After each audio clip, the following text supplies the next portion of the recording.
by taking the shelter of holy and one touch. Hare Krishna, Krishna Krishna, Hare Hare, Hare Rama, Rama Rama, Hare Hare. This is the third class, and after that we have to go to here. We have a quick class of 45 minutes. This is the switch off or to do all our starting mode, so we can have an uninterrupted hearing. Om Namo Bhagavate Vasudevaya. Om Namo Bhagavate Vasudevaya. Om Namo Bhagavate Vasudevaya. So I was asked to speak from Bhagavad Gita, chapter 9, text 34. So please repeat after me. Manmana bhav madbhakto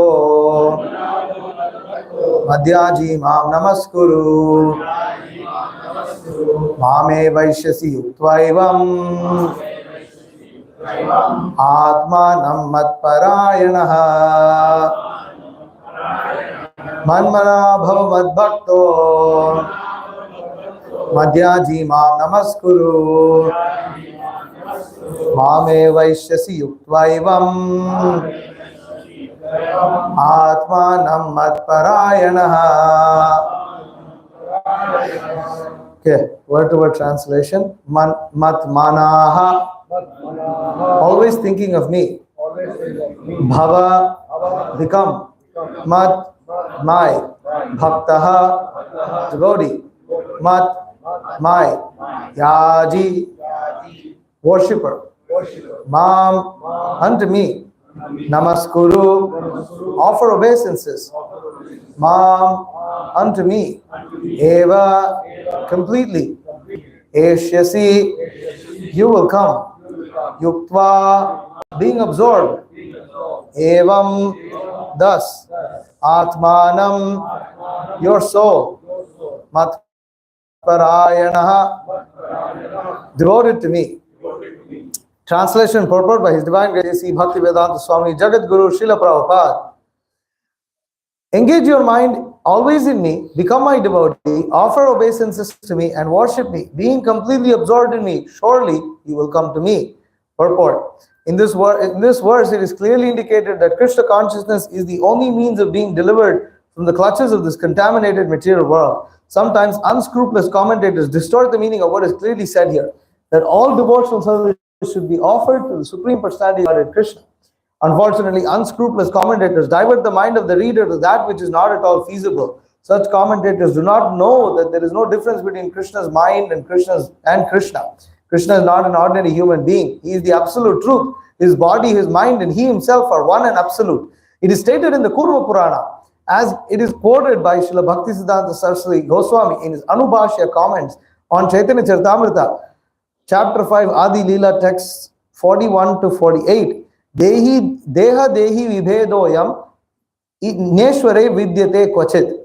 This means that there is no difference between Krishna, the Supreme Lord, between himself and his body. But because the commentators do not know the science of Krishna, they hide Krishna and divide his personality from his mind or from his body. Although this is sheer ignorance of the science of Krishna, some men make profit out of misleading people.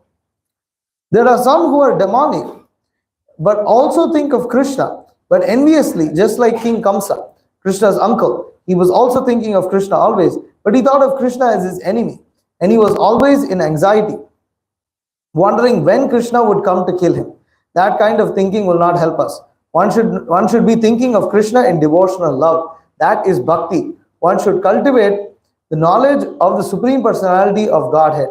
And we have several times explained that his body is not material, but is eternal blissful knowledge. This kind of talk about Krishna will help one become a devotee. Understanding Krishna otherwise from the wrong source will prove fruitless. One should therefore engage his mind in the eternal form, the primal form of Krishna, with conviction that in his heart that Krishna is the supreme. He should engage himself in worship. There are hundreds and thousands of temples in in India for the worship of Krishna, and devotional service is practiced there. When such practice is made, one has to offer obeisances to Krishna. One should lower his head before the deity and engage his mind, his body, his activities, everything.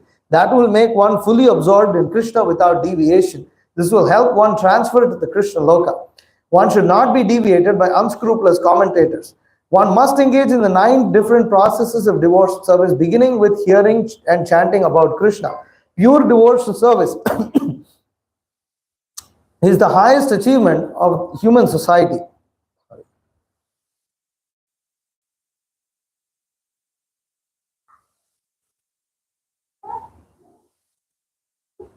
The 7th and 8th chapters of Bhagavad Gita have explained pure devotional service to the Lord that is free from speculative knowledge, mystic yoga, fruitive activities. Those who are not purely sanctified may be attracted by different features of the Lord, like the impersonal Brahmajyoti and the localized Paramatma. But a pure devotee directly engages in service of the Supreme Lord. There is a beautiful poem about Krishna in which it is clearly stated that any person who is engaged in the worship of demigods is most unintelligent and cannot achieve at any time the supreme award of Krishna.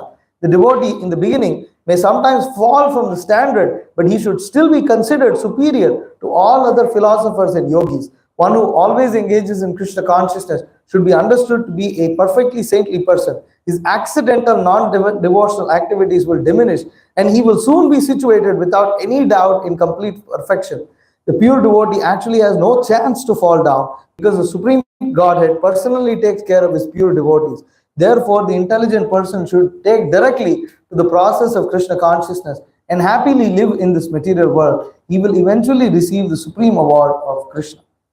Om Agyanati Vinandasya Jnananjana Shalakaya Chakshurunmilitam Yena Tasmai Shri Gurave Namaha Shri Chaitanya Manobhishtam Stapitam Yena Bhutale Swayam Rupa Kadamakyam Dadati Supadantikam Vandeham Shri Guru Shri Pada Shri Gurun Vaishnavamscha Shri Rupam Sagar Jatam Sahagana Raghunatham Vitam Tam Sajivam Sadvaitam Savadutam Parijana Sahitam Krishna Chaitanya Devam Shri Radha Krishna Padan Sahagana Lalita Shri Vishakhavitamscha He Krishna Karuna Sindho Dina Bandho Jagatpate Gopesh Gopika Kanta Radha Kanta Namostute Tapta Kanchana Gaurangi Radhe Vrindavaneshwari Vrishabhanu Srite Devi Pranamami Haripriya Pancha Kalpatarubhyascha Kripa Sindhubhyevacha Patitanam Pavanebhyo Vaishnavebhyo Namo Namaha Jai Shri Krishna Chaitanya Prabhu Nityananda Shri Advaita Gadadhara Srivasadi Gaura Bhakta Vrinda Hare Krishna Krishna Krishna Hare Hare Hare Rama Rama Rama Hare Hare Manmana Bhagavad Bhakto Madhyaji Mam Namaskuru Mame Vaishasi Yuktva Evam Atmanam Matparayana. Engage your mind always in thinking of me, become my devotee, offer obeisances to me and worship me, being completely absorbed in me. Surely you will come to me. So, this verse is almost verbatim repeated by Krishna later in chapter 18, text 65. Right? Where the only difference is Manmana Bhagavad Bhakto Madhyaji Mam Namaskuru Mam Evaishyasi Satyam Te Pratijane Priyosi Me. So there is just a little bit of a difference, but practically the meaning is exactly the same. Here Krishna says, you will come to me. There Krishna says, you will become very dear to me and become very dear to me. So both are very similar in the sense that Krishna is encouraging the prospective devotee to become his devotee, to worship him. And Srila Prabhupada, he immediately addresses what Prabhupada, as in many of his purports, he deals with attacking the impersonalistic concept of the absolute truth. Why does Srila Prabhupada attack that? Because you see, if we don't accept Krishna as a person, then when we say engage your mind in always thinking of me, become my devotee, offer my obeisances to me, worship me. When Krishna is saying these things, it won't make much sense to us, or we'll come up with some meaning. I remember once I was hearing some Smarta Brahmana. This was a long time ago, as I was coming to Krishna consciousness, and they are in Kurukshetra. He's giving a class, this and that, and this. And ultimately, what he says, see, we have to understand that Krishna is Sadguna Brahman. Krishna is Sadguna Brahman. But actually, we have to understand that by worshipping Sadguna Brahman, we will come to Nirguna Brahman. Do you understand what this means? What it means is that Krishna is Sadguna Brahman. He is Brahman with gunas. With guna. Now, when they say guna, they are referring to Triguna, referring to three qualities of material nature. They are referring because there is no concept of transcendental qualities. Divya gun, they don't understand that. So they think Krishna is Sadguna Brahman. And Krishna is a manifestation of Sattva gun. His Brahman has come to instruct us in this world, and he has accepted a form of Sattva gun in this material world and has come here and is talking to us. Now, by worshipping this Sadguna Brahman, who is representative of Brahman, because Krishna is, according to them, Sattva gun, he is Brahman in the body of Sattva gun, but because he is exhibiting knowledge of Brahman, by worshipping him, you will eventually understand that Brahman is Nirguna, Nirakar, Nirvikara, and like this, so that you will understand that Brahman is without any qualities. And so there many people have sung songs like this. I mean, there's a famous song by Rajagopalachari. Rajaji. Rajagopalachari was one of the presidents of India, first president, I think, right? And first or second, I'm not sure. But he writes a song in Tamil, because he's a Tamil person. He says that, oh Krishna, you are standing behind a veil. You're standing behind the curtain, the deity is behind the curtain. You have the deity is behind the curtain. You're standing behind the curtain. Okay, and who can see you? Krishna, only Jnanis can see you. He's singing a song, and he's saying only Jnanis can see you. Why? Because actually, you don't have a form. For those who are ignorant, it seems you have a form, but Jnanis can see you because you actually don't have a form. This is his song. He writes a song like this. So, it's actually a very offensive philosophy, because, you see, they also say, the Mayavadis, also if you tell them that you are chanting Hare Krishna, you are worshiping, say, very good, continue, very good. It's a very good thing. You please go on with it. But their understanding is, you do this, eventually you will come to our platform where you understand that actually all these forms are Maya. And even the form that Krishna has accepted is of Maya. That form also is Maya. But it is just that Krishna, just like any other enlightened person who is in Brahman realization, understands that he is Brahman, although he is with a form. Similarly, Krishna understands, therefore we worship Krishna, but you have to come to the platform of Nirguna Brahman. And that means Ahangropasana. Ultimately, you understand that you and Krishna are the same. See, right now, you are not worshipping only. So you begin worship. So now, it's very difficult for you to understand. You have to worship yourself because you are still full of material desire, everything. You have to give up all of these material desires. All these material desires you have to give up. See, actually, the Vaishnavas and the Mayavadis, up to the point of Brahman realization, up to that point, they agree on practically everything. Varnashram you have to follow, you have to give up material desires, material world is a miserable place, birth, death, old age and disease, we agree on all these things. Ultimately, we are Vedantists, they are also so-called Vedantists. But where does the difference come? The difference comes in understanding who is Brahman and how to achieve him. That the mistake they make is that they say that for having quality, for having personality, all these things, you need to have a form. And all these forms are material, and any and all forms are material. And when you understand that all these forms are material and that you are only Brahman, and that only Brahman exists, and Brahman is formless, Brahman Satyam Jagat Mithya, then everything you're seeing is illusion. All forms that you're seeing is illusion, which means the form of Krishna is also illusion. But they give the example, just as you need to use, axe to cut wood. So similarly, you use Krishna's form to understand that actually everything is formless. And for that purpose, Shankaracharya gave Panchopasana. He said, you not only Krishna, you can worship Shiva, you can Durga, Ganesha, and Surya. Either one of these five, you can worship and same result. Actually, Shankara did not approve worship of anything and everything. Only five. Vishnu, Shiva, Durga, Ganesh, and Surya. So only these five. He said you can worship. He didn't recommend worship of other. He said, but these five, they are all representations of Brahman. By worshipping this, you understand to worship, and you are diverting your mind away from sense gratification. Then, now that you are able to pull your mind away from sense gratification or give it up, when you give up sense gratification, you will understand that you and Krishna and everything is all the same. I remember listening to a class where I didn't listen actually. I was unfortunately in my house, and my father was blaring at TV. I was visiting home, and my father is into these things. So this is the pontiff of the Sringeri Mutt, Sringeri Shankaracharya, very big, very learned person. Not this Bharati Tirtha Mahaswami, he was literally saying, "There's a mic. This mic is there like this. You have mic. So the mic is there." He said, "See, this mic and myself and all of you over here are non-different.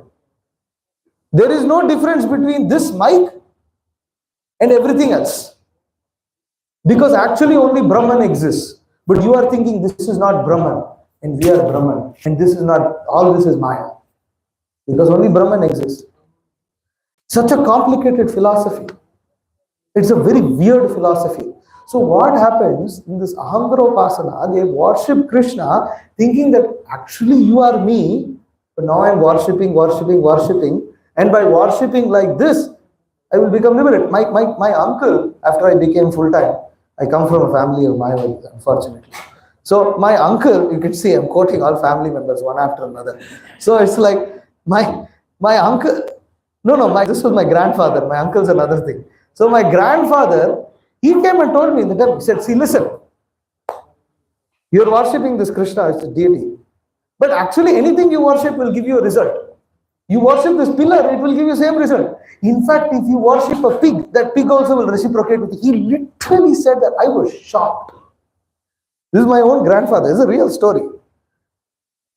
He said, "You worship a pig, pig will also reciprocate with you." This is the nonsense. See, actually what has happened, Shankara didn't say if you worship pig, it will reciprocate with you. Because he says Panchopasana. But the philosophy is such that it leads to this. It is the fault of the philosophy. This is Mayavad. Because they talk more about Maya than they do about Brahman. Because they think Maya. Therefore Mayavadi. Is Maya. Everything is Maya. Krishna's form is Maya. Everything Maya. Then what is the Brahman is Satyam.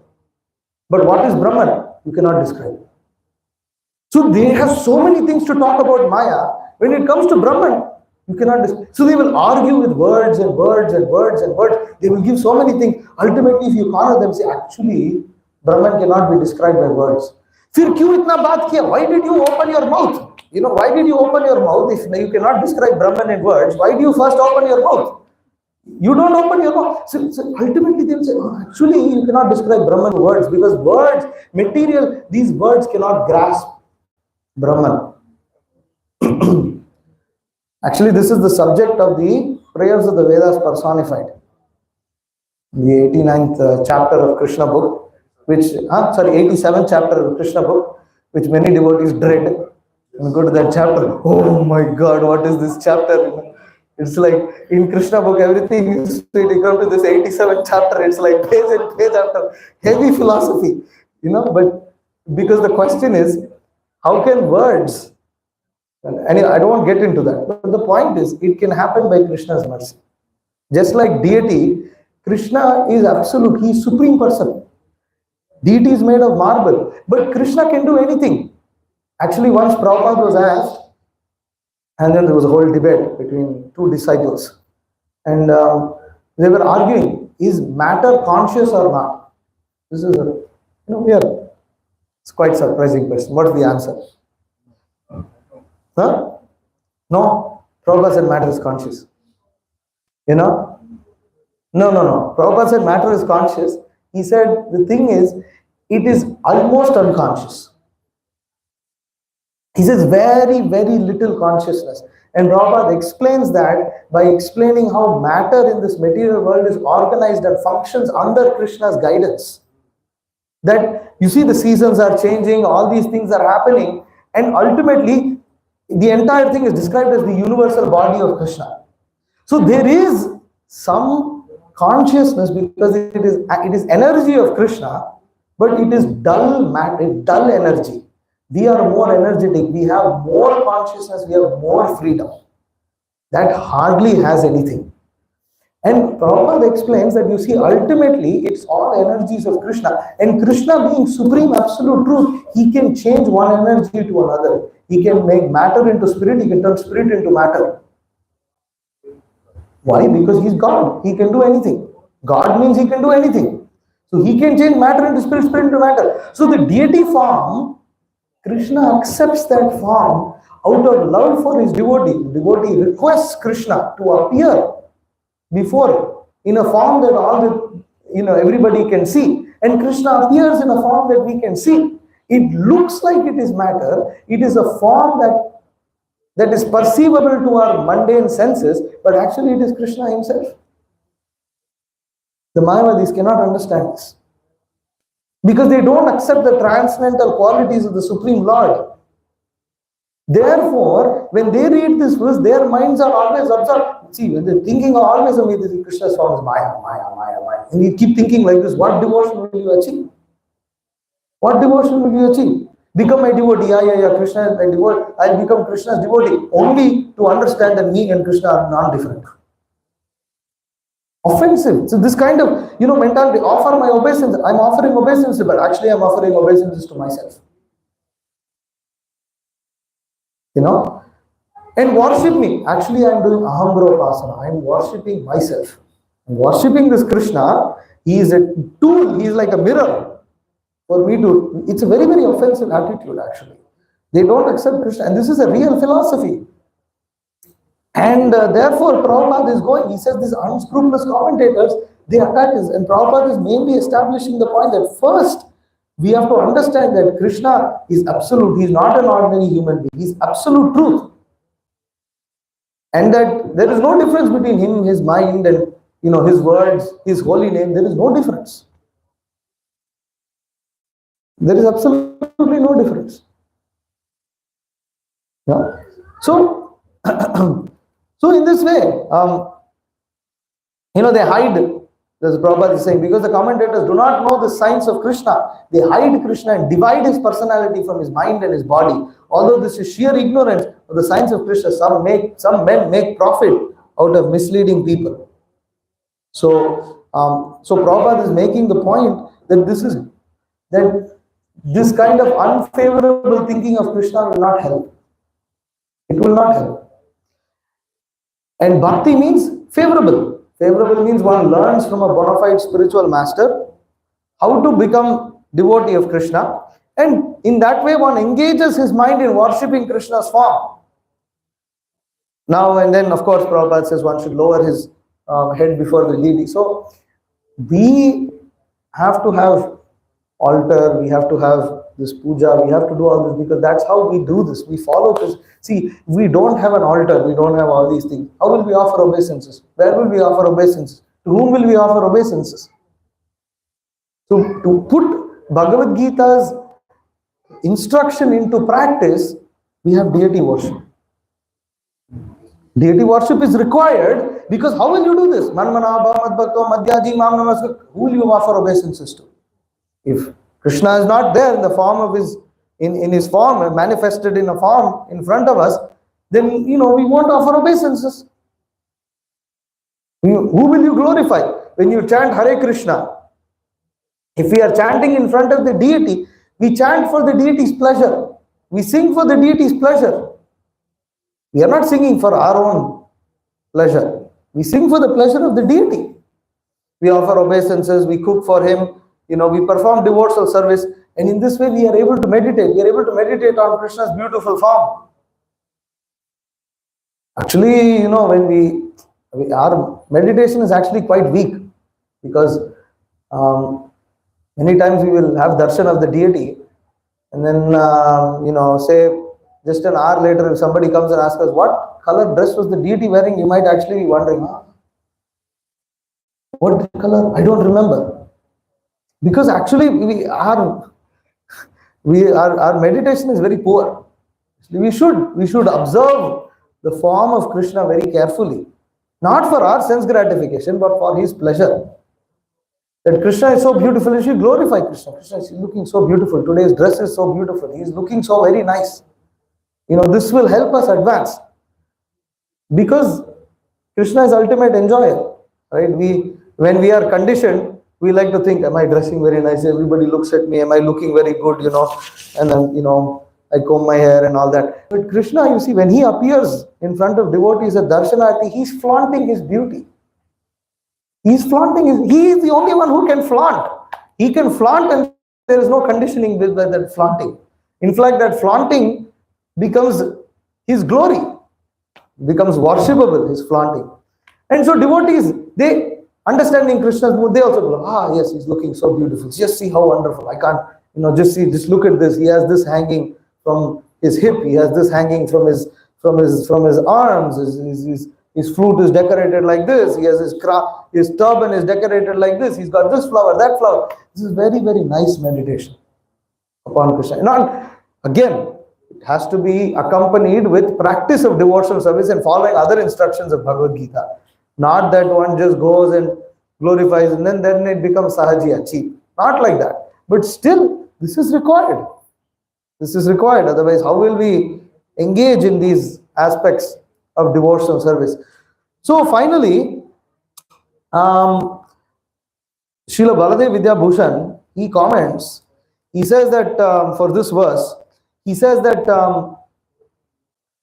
there's a little difference between Krishna asking us to be his devotee. Like for instance, one is the servant of a king. But why is one the servant of a king? Because ultimately, one wants the king to provide for his own needs. He is servant of the king because for his livelihood, for his family and this and that.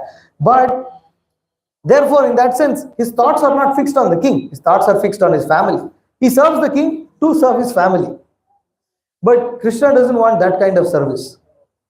He wants us to serve him for his sake. Not that we serve him for somebody else's sake. We serve him for his sake. We always, our thoughts should become fixed on Krishna like an uninterrupted flow of honey. That's the word that Baladev Vidyabhushan uses, that should think of Krishna as one's own master and the very goal of life. That this is why I'm worshipping Krishna, to please him. So then we see here that, you see, Bhagavad Gita is the essence of all Vedic scriptures. And the middle 6 chapters of Bhagavad Gita is the essence of the Gita itself. Right? And in that, the 9th and 10th chapters of the middle 6 is the essence of the 9th and 10th chapter. And the last verse of this chapter is the exact middle of the Bhagavad Gita. This verse right here that we are reading today, this Manmana, this is exactly right in the middle of Bhagavad Gita, and it is the essence of Bhagavad Gita. Now one may think, how is this the essence of Bhagavad Gita? I thought 1866 is the essence. Sarvadharman parityajya mamekam saranam vraja. In response to that, Baladev Vidyabhushan says that actually the 65 and 66, they both talk about surrender. Because what is the essence of Bhagavad Gita? That you have to surrender to Krishna. This verse talks about surrender. And similarly, in 1865, Manmana Bhavamad Bhakto, similar like this, also Krishna is talking about surrender. Then what is 1866? It explains further qualities of surrender. That's all. Both 1865 and 1866 explain the same aspect of surrender. So, Prabhupada writes that the most confidential part of knowledge is that one should become a pure devotee in Krishna and always think of him and act for him.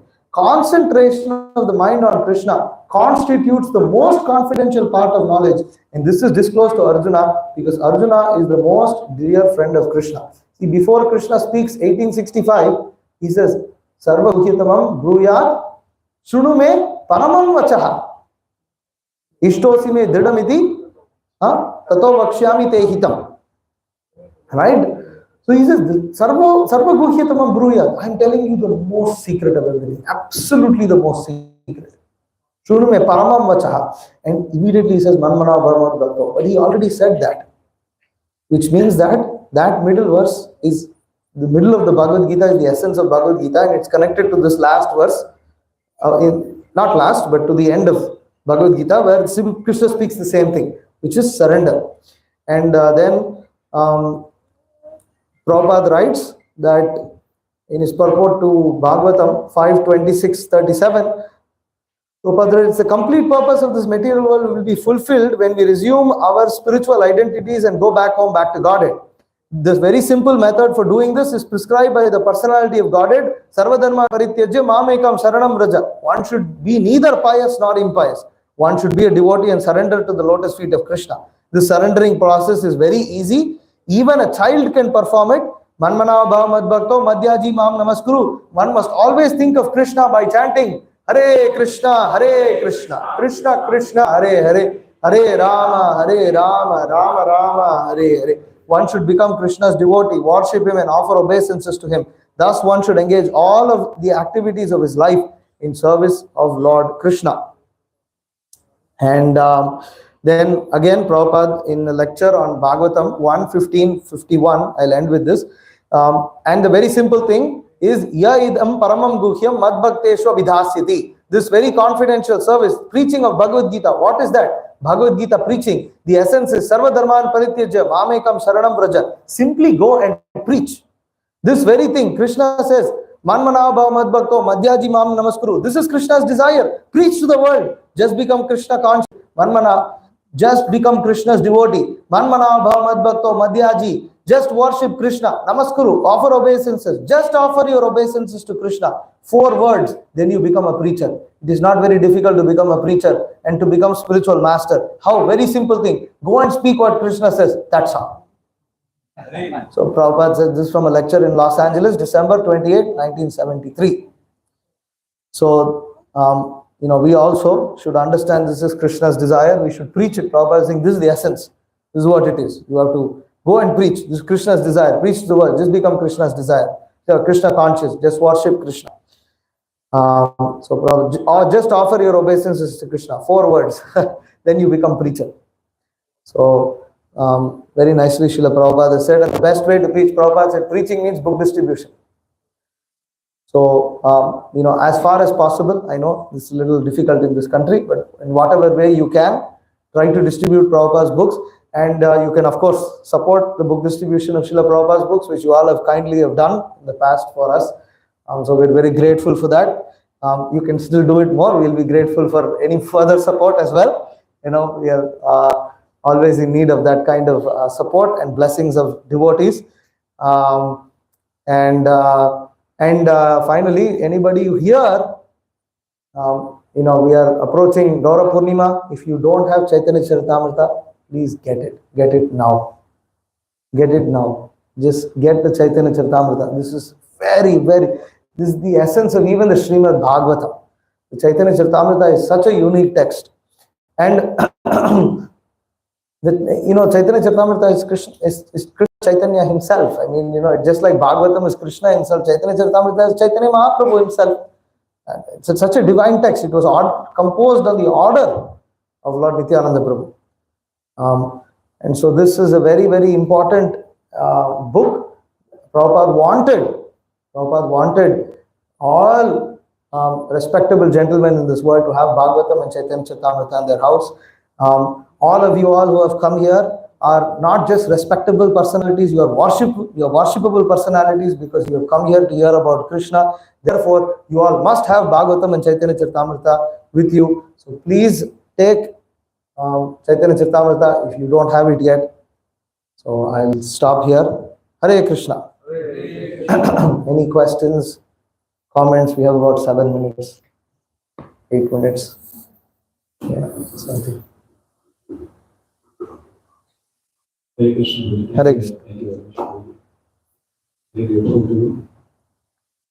Prabhuji, one question is from the morning Bhagavad class and one from this one. So, in the morning, Prabhuji explained about Karmendriya and Jnanendriyas. So, in discussing about our tongue, so it serves both the purpose. Correct. So, in Karmendriya, it's like speech. Yes. Tongue speech. So when we chant Hare Krishna Mahamantra, so our tongue is acting as Karmendriya, we will chant the holy names of Krishna. And also for Jnanendriya, we understand tongue taste. So tasting part, Prabhuji, Karmendriya is what we are able to do and perceive because chanting is prescribed number of rounds. You can taste the holy name also. But there is, please guide us, Prabhuji, how to taste it. You can taste it. You can ask Rupa Goswami. You see, because Rupa Goswami says that he needs millions of tongues because one name of Krishna is so tasty, so nectarian that he needs millions of tongues that he wants to say. See, actually, this taste of the holy name, it arises. Syat Krishna Nama Charitadi Sitapi Vidya Pittopatapta Rasanasya Narochikano Kintu Adarad Anudinam Khalu Saiva Jushta Swadvi Kramad Bhavati Tad Gada Moola Hantri. So Rupa Goswami says that just as tongue afflicted with jaundice cannot taste sugar candy, but the same sugar candy which tastes bitter is the medicine for it. Taste it again and again, then one will be able to taste the nectar of that holy name of Krishna. This nectar of Krishna's holy name, it is done when one starts chanting offenselessly. That's when one can start experiencing the nectar of the holy name, that offenseless chanting. And that offenseless chanting means we have to avoid 10 offenses plus 1, inattentiveness. And Bhaktivinoda Thakur explains that this inattentive chanting leads to the other 10 offenses. So if we become attentive in our japa, we can start tasting Krishna's holy name. Bhakti Siddhanta Saraswati Thakur used to quote from Chaitanya Charitamrita, Iha hoite sarva siddhi hoibe sabha. Something Iha hoite sarva siddhi hoibe sabha. Something vidhi nahi aar. That vidhi nahi aar, meaning that Chaitanya Mahaprabhu, he says that this chanting of the holy name, sarva siddhi, you will get all perfection. Sarva siddhi hoibe sabha. So whenever devotees used to come to Bhakti Siddhanta Saraswati Thakur with different problems and this and that, this is stated in Bhakti Siddhanta Vaibhava. Bhakti Siddhanta Saraswati Thakur used to quote this verse and tell them to chant the holy name. Chant without offenses. Chant purely and pray to Krishna. And one nice statement that I heard from Bhakti Vikas Maharaj in this regard, he says, generally, devotees say you have to chant the holy name with respect. But Maharaj says that actually what Prabhupada, he writes that one should chant the holy name out of respect. And Maharaj describes the difference between with respect and out of respect. He says, with respect means you are thinking, okay, here is holy name, I should chant attentively, I should chant respectfully, and one chants like that. Out of respect is when one feels oneself to be so unqualified, one is praying for service to Krishna, and one is begging for Krishna's mercy, and out of gratefulness, that he says, see, spiritual master is telling us to do attentively, so I am doing it. But then there is the other thing, that spiritual master wants me to chant attentively. He wants me to chant the holy name properly. He will not be pleased with me chanting the holy name with offenses. Therefore, in that mood of great eagerness to please the spiritual master, out of that respect, one chants the holy name. These are very two different things. Because here, still, the feeling of desperation or great eagerness has not arisen. One is doing it out of a sense of duty, but there one is doing out of a sense of gratitude and love and eagerness to please the spiritual master and Krishna. So when one chants out of respect, then one can taste the holy name. Okay, anything else? Prabhuji, about book distribution, you have been so wonderful engaged in US. Actually, I'm not so engaged, but I'm seeing those who are engaged. Yeah.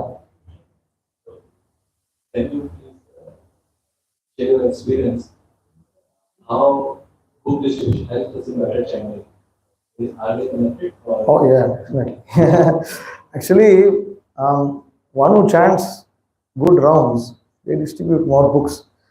In its visibly seen, and Mahotsav Prabhu has told me this many times, that when he has good chanting of rounds, he feels surcharged.